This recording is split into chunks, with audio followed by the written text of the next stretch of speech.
আমার সিগনার সাথে দেখা হয়েছিল। কি কি বলস? কথা বলছিলি?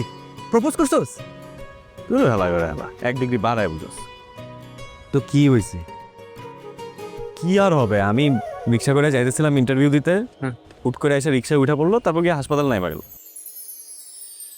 কি একটা মেয়ে তোর সাথে রিক্সায় উঠলো আবার নেমেও গেল, আর এটা অন্য কোনো মেয়ে না, স্নিগ্ধা। আর তুই কিচ্ছু বলস নাই?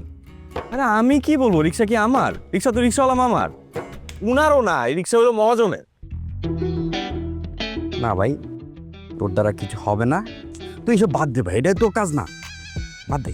আরে ভাই তুই এমনি বলতেছস কেন?